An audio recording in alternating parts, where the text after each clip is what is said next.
Rampai, Kecamatan Kulim, Pekanbaru, 30 Maret 2023. Acara pertama adalah kata sambutan yang akan diberikan oleh Kepala SMK Negeri 6 Pekanbaru, Ibu Dr. Anda Hajah Yeni Wilyati MM. Kepada Ibu kami persilakan.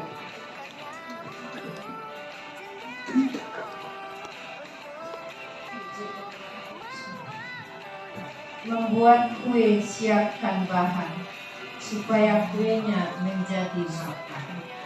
Selamat datang ibu-ibu kelurahan. Semoga acara kita mendapat. Assalamualaikum warahmatullahi wabarakatuh. Waalaikumsalam warahmatullahi wabarakatuh. Kepala Bursa Efek Indonesia untuk Provinsi Riau, Bapak Emon Sulaiman yang kami hormati. Kemudian dari MNC Sekuritas, Bapak Sam yang kami hormati. Seterusnya ibu-ibu Kelurahan Selang Rampai, ibu-ibu kelompok wanita tani, ibu-ibu kader keluarga berencana, wakil kepala sekolah mungkin yang berkesempatan hadir di ruangan ini, ketua program keahlian akuntansi beserta dengan guru-guru akuntansi, program keahlian akuntansi yang mewakili bisa hadir di ruangan ini yang ibu sayangi. Alhamdulillahirrabbilalamin. Assalatu wassalamu ala asrafil anbiya wal mursalin wa ala alihi wa sahbihi ajma'in. Untuk pengabdian masyarakat, karena salah satu program studi yang ada di sekolah kita ini adalah akuntansi yang orientasinya dan fokus pembelajarannya kepada masalah publik pasar modal. Ya. Jadi hari ini kita melaksanakan kegiatan inklusi sosial. Banyak bentuk inklusi sosial yang kami laksanakan di lingkungan sekolah, ya, bersama kelurahan dan kecamatan kita. Salah satunya adalah hari ini kita melaksanakan sosialisasi mengenai edukasi publik pasar modal. Bapak Ibu yang kami hormati, kegiatan inklusi sosial yang kami laksanakan pada hari ini mungkin sudah yang kesekian kalinya yang melibatkan masyarakat di sekitar Selang Rampai, Kelurahan Selang Rampai Kulim. Ada sebelumnya kita juga bersama dengan ibu-ibu kelompok tani, ya ibu ya, kemarin beberapa waktu kita melaksanakan kegiatan bersama, yaitu penanaman padi di lingkungan sekolah, berbagi ilmu kepada anak-anak kita yang bersekolah di lingkungan Kelurahan Selang Rampai untuk memberikan materi tentang servis motor. Nah, ini semua adalah kegiatan untuk mengeksplorasikan perpustakaan kita ini, karena salah satu dari visi daripada perpustakaan Mutiara Ilmu itu adalah meningkatkan kegiatan literasi, kewirausahaan maupun inklusi sosial. Jadi dalam inklusi sosial kita harus melibatkan masyarakat sekitarnya. Jadi dalam hal ini kami tentunya mengucapkan terima kasih dan selamat datang kepada ibu-ibu Kelurahan Selang Rampai yang telah berkenan hadir di sekolah kami ini, di perpustakaan kita Mutiara Ilmu, yang merupakan perpustakaan yang sangat membanggakan, yang mana pada saat ini perpustakaan kami sedang tengah melakukan proses seleksi, yaitu mau menuju perlombaan perpustakaan tingkat provinsi Riau untuk SMA, SMK, dan MK pada tanggal 12 April. Baru menggunakan alat teknologi. Kemudian kenapa kami perlu menuju supaya perpustakaan kami ini menjadi bagus? Tidak lain adalah agar anak-anak kita, warga sekolah dan warga masyarakat di sekitarnya ini bisa menikmati perpustakaan ini sebagai wadah untuk berliterasi. Nah, sumber daripada ilmu pengetahuan itu ada di perpustakaan. Kemudian juga anak-anak kita juga bisa mengupload semua buku-buku di perpustakaan ini melalui handphonenya atau Androidnya. Artinya buku-buku elektronik itu sudah tersedia di perpustakaan kita, ya, bukan harus mereka masuk ke ruangan ini. Nah, dalam kegiatan kita hari ini, salah satunya mengenai inklusi sosial, kita sudah bekerja sama dengan Bursa Efek Indonesia, yang mana sekolah kami sudah diberikan galeri investasi edukasi, ya, dari Bursa Efek Indonesia, yang Bursa Efek Indonesia. Jadi kami harus merangkul masyarakat di sekitar sini, termasuk anak-anak kami juga, siswa dan masyarakat di sekitar sini, agar mengenal seperti apa sebenarnya pasar modal itu. Karena kenapa kita sering mendengar Kelurahan Sialang Rampai, sekali lagi saya ucapkan selamat datang. Dan untuk teman-teman yang hadir beserta ibu guru yang ada di sini, selamat datang dan selamat mengikuti kegiatan kita pada hari ini. Acara selanjutnya adalah kata sambutan dari Bapak Irianto SHI selaku Lurah Sialang Rampai. Kepada Bapak kami persilahkan. Assalamualaikum warahmatullahi wabarakatuh. Waalaikumsalam warahmatullahi wabarakatuh. Alhamdulillahirabbil alamin wa bihi nasta'inu ala umur dunya waddin wa ala alihi wa sahbihi khatamin nabiyyin wa la haula wa la quwata illa billahil aliyil azim, amma ba'd. Yang sama-sama kita banggakan Ibu Kepala SMK Negeri 6 Bu Hajah Geni, ini luar biasa, selalu ada kegiatan yang buat di sekolah ini. Hapus dulu untuk Bu Geni. Kemudian yang kami hormati Bapak Kepala Bursa Efek Indonesia Pak Emon, pertemuan yang kedua ya Pak, setelah pembukaan galeri edukasi kemarin.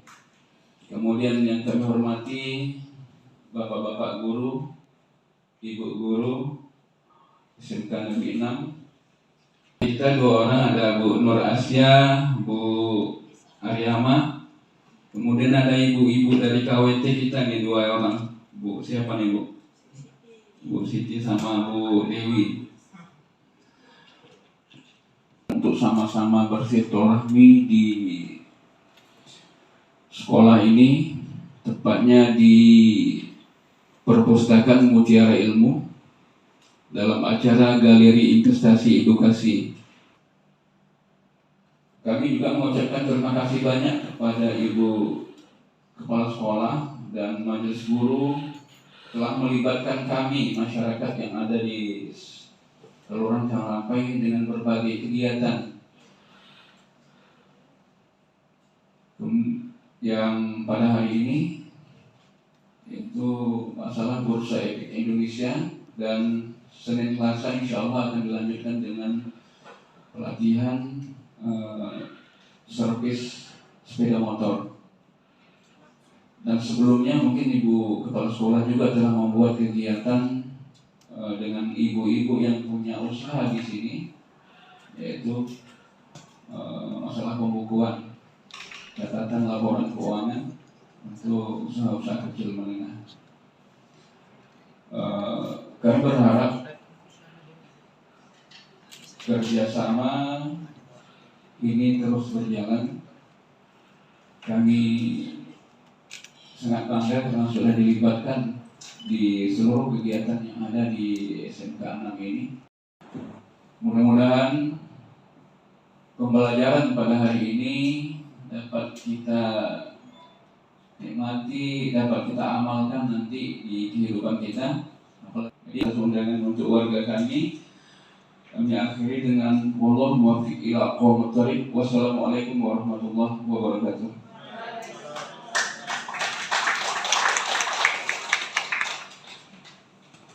Terima kasih kepada Bapak Irianto SHI selaku Lurah Sialang Rampai yang telah memberikan kata sambutan. Acara selanjutnya adalah acara utama kita pada pagi hari ini, yakni ada kata sambutan dan dilanjutkan dengan sosialisasi yang akan dibawakan oleh Bapak Emon Sulaiman selaku Kepala Kantor BI Indonesia Riau dan Bapak Sam dari MNC Sekuritas. Kepada Bapak kami persilakan.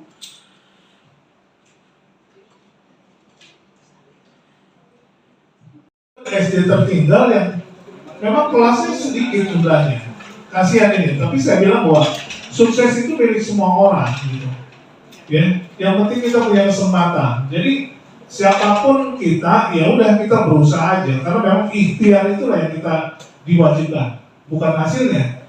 Nah ini pada kesempatan hari ini kita sharing tentang pasar modal, mungkin bicara tinggi nih, terlalu tinggi untuk orang lain dan sebagainya, itu tidak menutup bahwa dari kita bisa, gitu.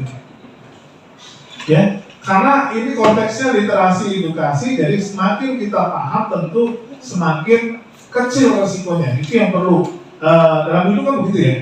Dalam hidup apapun yang kita lakukan semakin kita tahu maka resikonya akan makin kecil. Kalau luas kita lihat sering atau usaha dilihat bilang di video-video kecil itu katanya bahwa apa namanya, kita udah sekian puluh tahun sholat tapi nggak ngerti gitu, nggak paham gitu. Jadi yang didapat juga ya sedikit juga akhirnya. Nah mudah-mudahan pertemuan hari ini ya tentang uang kita jauh lebih kenal lagi. Karena kalau kita bicara uang bukan hanya bicara hari ini Bapak Ibu, tapi juga bicara masa depan. Gitu. Ini nextnya sebelah mana ini? Terlalu canggih nih. Oh, 3 poin di sini. Mengelola keuangan itu nggak harus pintar sebetulnya. Tadi ada pelatihan tentang membuat laporan keuangan ya. Di sini sudah dikasih gitu ya.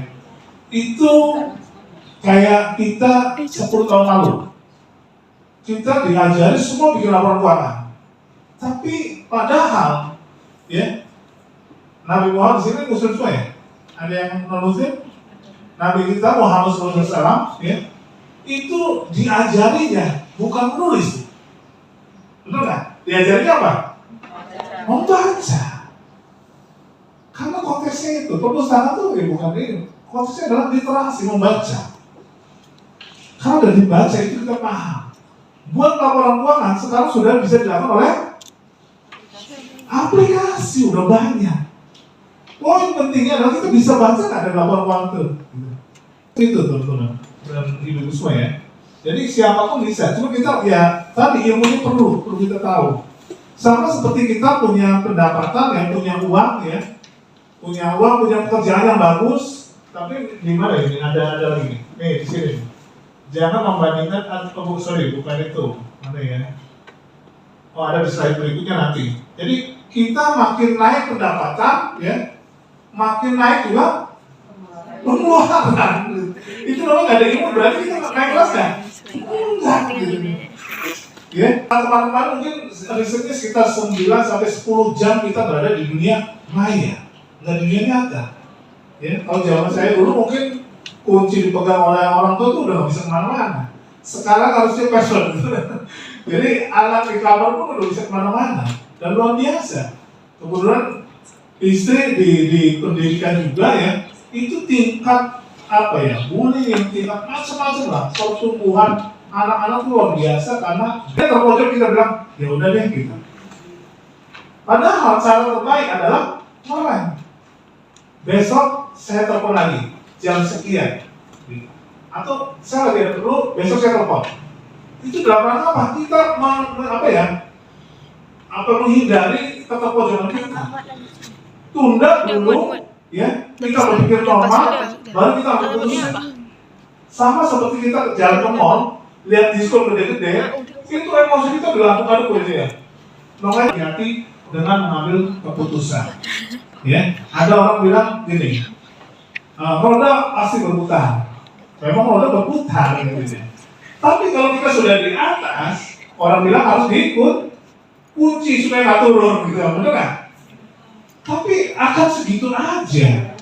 Kenapa kita nggak mencoba membuat roda baru yang lebih besar? Tips mengatur keuangan. 1, stop melakukan pemborosan, ya. Di sini nggak sih maksudnya. Bedain barang yang dibeli sama perlu dibeli. Tadi saya sudah singgung ya. Tapi kan Pak, kadang-kadang kita perlu reward buat diri kita, benar nggak? Kadang-kadang kita capek. Saya juga sama Bu. Setahun sekali saya pasti ada liburan untuk istilahnya mensyukuri apa yang kita lakukan. Kita sudah capek, kadang nggak pernah dapat reward, dapat hadiah. dari apa yang kita lakukan. Kalau sekarang orang kenal dengan istilah healing gitu. Tapi healing jangan tiap hari gitu ya, jangan tiap hari uang gede, tapi dia atur dalam satu kali aja. Karena dia udah berangkat reward, ya, mengapresiasi apa yang kita lakukan. Ya. Saya termasuk orang yang hemat. Istri saya termasuk bukan orang yang hemat. Ya. Tapi dia kalau kurang why, kenapa coba? Karena why atau kata kenapa itu menghasilkan kemauan. Makanya semboyannya Kartini, ada yang tahu nggak semboyan Kartini apa? Bukunya. Semboyannya ada yang tahu nggak semboyannya? Tadi kalau SMK 6 bisa, gitu kan? Bukan itu Kartini itu. Bisa, itu bisa dikarbin. Ya, yang Kartini, semuanya Kartini adalah aku mau. Kemauan itu susah, Bu. Anak saya itu ketika SMA senang dengan basket. Saya nggak pernah ngajarin, walaupun saya juga main basket juga, nggak pernah ngajarin. Tapi dia jadi tapi mau, nggak bisa di les. Ini, kenapa saya harus ngatur duit? Satu, biasanya ya, kepengen ngasih duit ke orang tua. Ini rata-rata biasanya cita-cita jadi anak, bisa satu itu. Kemudian buat bayar cicilan, buat bayar anak sekolah, biar hidup lebih sehat, buat naik haji dan lain-lain sebagainya. Ini dijadikan tujuan. Ada satu buku, nggak tahu di sini ada buku 7 Habits, 7 kebiasaan yang dilakukan oleh orang kalau kayak order banyak atau apa gitu, kita harus Pas 10 menit udah dan sebagainya. Saya sih setujunya 30%, ya, bukan 40, ya ini ya, 30% utang itu, dan jangan lebih dari 50%. Dalam usaha juga begitu. Kalau mau yang syariah, usahain modal utangnya nggak boleh lebih daripada modal sendiri. Ya ini. Jadi nanti kategorinya usaha non syariah, promo syariah gitu bisa syariah ya. Ini. Jadi asuransi, investasi, dana darurat. Dana darurat itu apa? Dana ketika kita hal-hal yang mendadak. Ya. Kalau dulu tuh strateginya 3 kali kebutuhan minimal sebulan. Jadi harus standby. Ya. Kenapa? Karena biasanya lihat orang yang kerja, dasarnya dari orang yang kerja. Orang yang kerja itu biasanya dalam waktu 3 bulan dulu udah bisa dapat kerja lagi tuh. Cuma dengan kejadian pandemi dan banyak orang PHK, jadi sedikit agak dirubah, harus disediakan kurang lebih sekitar 6 bulan. Karena ternyata ada potensi yang lebih dari 3 bulan gitu nih. Ya. Ini secara riset. Kemudian asuransi, tolong orang naik. Jadi ini fungsinya asuransi, baru investasi. Jadi 20% itu di situ. Ya. 20% di situ nih. Untuk persiapan asuransi, dana darurat dan investasi. Kemudian ini kurang lebih gambarannya ya Bapak Ibu, tips mengatur uang untuk kebutuhan hidup dicatat, ini dicatat ya. Sebenarnya setelah dicatat harusnya kita baca. Ya, basis fix, keuntungannya tetap, ya, karena dia basisnya adalah bisa ijaroh. Ijaroh itu sewa-nyewa. Jadi kalau Bapak Ibu kontrak rumah, kan tetap tuh bayar uang sewanya. Makanya yang diberikan keuntungan bagi kita adalah tetap juga. Tapi kalau di luar itu kayak saham dan sebagainya, sifatnya fluktuatif, naik turun karena bisnis. Ya, makanya di sini kalau misalnya ditawari keuntungan yang cepat, ya dan tinggi, hati-hati. Berarti berlaku sebagai produk asuransi atau apapun produknya atau perusahaannya mau ngecek selama itu dia menawarkan produk keuangan harus terdaftar di OJK. Kan kalau best profit yang tadi katakan Pak Yanto itu izinnya tidak di OJK. Jadi yang ternyata setelah saya telusuri ada salah, misalnya kayak Mas Sam dari MNC. Mas Sam ini menyalahgunakan dianya. Ya, dia mengumpulkan uang dari masyarakat di wilayah itu, lalu dijanjikan keuntungan oleh Mas Sam. Jadi Mas Sam yang mengelola sendiri. Ya, itu kejadian di perusahaan yang lain bukan di kita. Ya, dia. Jadi di perusahaan kayak best profit dan sebagainya, itu angkanya sampai 17 M kalau nggak salah. Ya, Kenapa? Ya karena tadi dijanjikan sesuatu yang fix dengan keuntungan yang tinggi. Memang berarti ada ukurannya dong. Kira-kira berapa sih keuntungan yang fix yang masuk akal gitu ya? Samakan aja dengan di bank. Kalau bank ngasih 3%, 1 tahun ya kurang lebih seperti itu. Atau naikin sedikit dari sukuk tadi. Sukuk itu kan 6%. Ya ini ya. Ya kurang lebih segitu setahun. Kalau ngasihnya 10, waspada. 10% fix, waspada. Produknya ini ya. Apalagi lebih dari itu. Jadi hati-hati. Apalagi tadi kata Pak Irianto 5% sebulan. Berarti kali 12 berapa?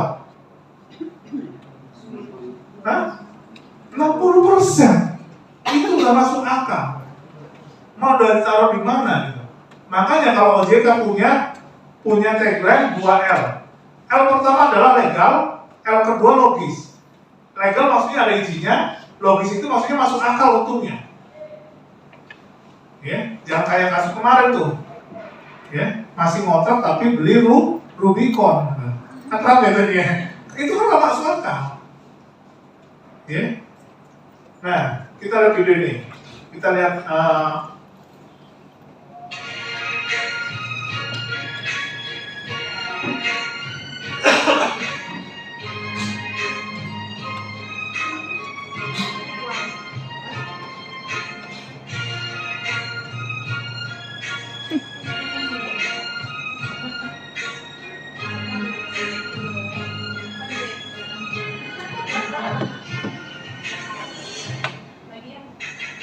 ini bukan saya ya. Aku beda warnanya.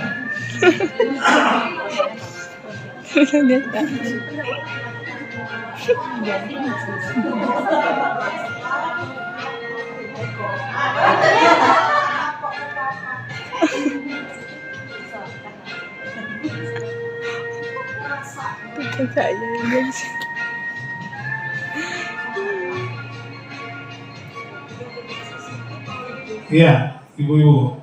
Kira-kira apa yang bisa kita petik dari gambar ini, dalam video ini? Hah? Apa? Tidak bersyukur. Apa lagi? Mau untung. Ada lagi nggak? Apa? Coba. Ada apa kira-kira dari video ini? Kita bisa ambil. Jangan terlalu percaya dengan terlalu pasti gitu. Oh sering ghosting kayak ini. Contoh misalkan 2020 bulan Maret itu terjadi pandemi. 2021 bulan September kalau nggak salah, saya ditawari produk sama teman saya yang PHK. Ya. PHK dari yang dari sini juga nih. Teh botol di sini kan diambil alih sama pusat tuh ini ya. Ya, ini ya. Bukan Pak itu lagi itu. Salah satu teman saya itu kena PHK di situ. Ya. Jadi dia nawarin bisnisnya apa? Aktor. Keuntungannya 5% dalam 1 bulan. Aktor tahu? Apa aktor? Minyak pesawat. Kira-kira menguntungkan nggak? Hah? Kenapa? Sangat menguntungkan. Ini. Kira-kira tergiur nggak mas? Kenapa? Kalau kapasitas nggak tahu berapa. Ada yang lain alasannya? Pandemi. 2021 pesawat terbang nggak? Enggak. Kok bisa menghasilkan 5%? Di situ. Nah itu. Maksudnya, ini buat yang muda-muda harus punya critical thinking. Harus kritis terhadap sesuatu. Ditanya lebih detail. Karena kita kadang terjebak oleh tergiurnya pesawat, bisnis pesawat. Bisnis minyak pesawat loh, gitu. Itu langsung terbranding di otak kita yang sudah ada memori pesawat, bisnis besar dan sebagainya. Untung 5% mah kecil. Padahal lagi pandemi pesawatnya nggak terbang. Jadi untung dari mana kita itu? Dan di situ kita harus logis. Ya, ini hal sederhana kadang-kadang kita terjebak oleh apa yang sudah ada di kepala kita. Sama dengan orang ini. Pak, gimana kalau saya investasi tapi saya nggak paham? 157. Ini cara cepat Bapak Ibu untuk menanyakan izin atau legalitas dari perusahaan tersebut. Kan kalau produk bisa nggak? WA saja. Nanti akan dijawab. Jadi Bapak Ibu bisa cek ini ya, tanyakan ke situ legal atau enggak. Ini cara pertama Bapak Ibu untuk menjauhi investasi bodong atau terjebak oleh investasi bodong.